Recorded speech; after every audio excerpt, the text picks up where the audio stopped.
안녕하세요. 오늘 저희는 좀 흥미로운 자료를 가져왔습니다. 바로 월스트리트 투자 커뮤니티의 실제 대화, 월스트리트 시장 맥박, 7월 11일, 12일자 분석인데요. 이 속에서 당신에게 필요한 진짜 신호, 또 통찰을 같이 한번 찾아보시죠. 오늘 목표는 이 복잡한 정보들 속에서 진짜 중요한 핵심만 딱 뽑아서 명확하게 전달해 드리는 겁니다. 암호화폐 시장 열기부터 AI 이야기, 또 특정 기업들 거시경제까지 한번 같이 들어가 볼까요? 자, 먼저 암호화폐 시장인데요. 분위기가 좀 심상치 않아요. 자료 보니까 11일, 12일 다 불장 냄새 난다, 이런 얘기가 많더라고요. 네, 맞아요.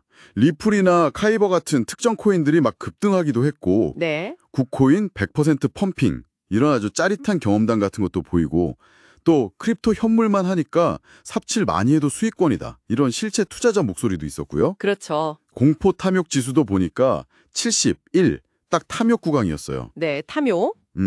확실히 단기 상승을 놓칠까 봐 두려워하는 그 포모 심리가 강하게 느껴지긴 해요.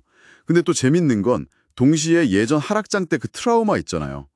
그것 때문에 불안감도 여전하다는 거예요. 아, 그래서 변동성이 더 큰 걸까요? 네, 그렇죠. 그래서 MBRV Z스코어라던가 아니면 김프 비트 도미넌스 같은 지표들을 보긴 하는데 동시에 또 인간 지표라고 하는 한국 시장 거래량 폭증, 이런 거에도 주목을 하고요.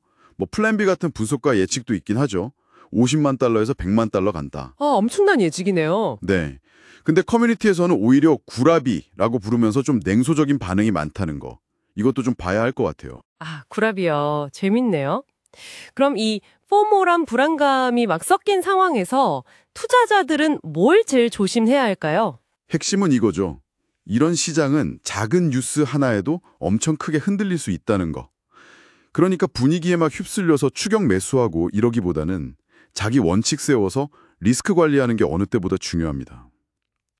이런 뜨거운 시장 분위기 속에서 당신은 어떻게 정보의 진위, 또 위험 신호를 구별하고 계신가요? 네. 이런 암호화폐 시장 열기는 또 기술 자체에 대한 이야기로도 이어지는데 특히 AI 쪽은 시각이 좀 갈리는 것 같아요.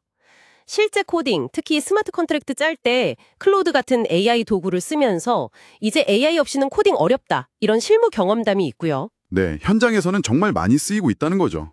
근데 또 한편으로는 오픈 AI 관련 루머가 돈다거나 아니면 앤드류 운 같은 전문가가 지적하듯이 AGI, 범역 인공지능에 대한 기대는 아직 과장됐다, 이런 비판도 같이 존재해요. 아, 그러니까 현실적인 활용이랑 좀 과장된 기대가 공존하는 거네요. 맞습니다. 여기서 얻을 통찰은 AI가 이미 현장에선 강력한 생산성 도구라는 현실이랑 아직은 먼 미래인 AGI에 대한 막연한 기대, 이걸 좀 구분해야 한다는 거죠. 현재 AI의 실용적인 가치, 그리고 또 명확한 한계, 이걸 잘 파악하고 정보 출처도 좀 비판적으로 볼 필요가 있어 보입니다. 당신의 분야에서 AI는 정말 실질적인 도구인가요? 아니면 아직은 좀 먼 미래의 기대인가요? AI가 이렇게 현실에서 쓰이는 반면에 또 다른 혁신 기술 분야에서는 기대랑 우려가 교차하는데요. 그 우주통신 기업 ASTS 이야기가 좀 흥미롭더라고요. 위성으로 스마트폰에 바로 통신 서비스를 하겠다, 이런 혁신적인 기술에다가 최근 FCC 승인 호재까지. 네, 분명히 매력적인 부분이 있죠. 근데 동시에 ASTX라는 그 2배 레버리지 상품의 변동성이 너무 크다, 이런 문제도 제기돼요. 아, 레버리지 상품? 네, 특히 이런 상품은 시간이 갈수록 기초자산 수익률 못 따라가는 그 변동성 끌림, 볼레틸리티 드래그 현상이 나타나기 쉬워서 더 조심해야 하고요. 거기에 위성 발사 지연 가능성이라던가 경쟁 심화 같은 사업 자체 리스크도 같이 얘기가 나오고 있습니다. 국내 기업 중에서는 그 패션 플랫폼 무신사 얘기가 나왔어요. 4조 가치로 상장 추진한다. 기대는 큰데 동시에 짭짜제 논란이라던가 무신사 냄새 같은 브랜드 이미지, 품질 지적도 계속 나오잖아요. 그렇죠.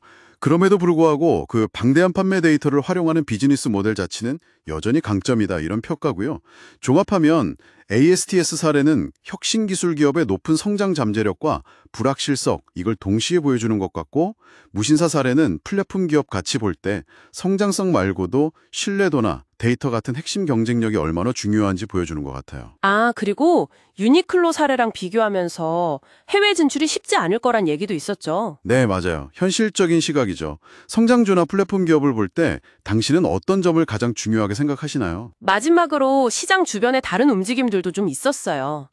미국이 EU랑 멕시코에 관세 예고하면서 보호무역주의 걱정이 좀 나왔고요. 네, 거시경제 쪽이죠. 단기 국채 시장 동향에 대한 관심도 좀 보였고, 그리고 SKT 해킹 보고서에 대해서는 기술 문제라기보단 인재다, 이런 따끔한 지적이 많았어요. 이런 거시경제 불확실성, 또 기업의 근본적인 보안의식 문제, 그리고 때로는 커뮤니티 안에서 어려움 겪는 분한테 모나드 토큰 나눠주는 그런 따뜻한 모습까지. 이 모든 요소들이 복합적으로 지금의 시장 환경을 만들고 있는 것 같습니다. 네, 오늘 저희는 월스트리트 투자 커뮤니티의 생생한 대화를 통해서요, 변동성 큰 암호화폐 시장의 복잡한 심리 상태, 또 AI의 현실과 기대 사이 지점, 개별 기업들의 기회와 위험 요인들, 그리고 거시경제나 보안 문제까지 다양한 시각들을 살펴봤습니다. 오늘 나눈 이야기들이 당신의 투자 지평을 넓히는 데 좀 도움이 되었기를 바랍니다. 마지막으로 한 가지 질문을 던져보고 싶어요. 오늘 우리가 쭉 살펴본 이런 포모, 회의론, 실제 혁신, 또 다양한 위험 요소들이 막 뒤섞여 있잖아요. 어쩌면 이 모든 정보가 시작된 그 온라인 커뮤니티의 집단 심리 자체가 단기 시장을 움직이는 가장 강력하면서도 측정하기는 참 어려운 변수가 아닐까. 이 점을 한번 곱씹어 보시면 흥미로울 것 같습니다.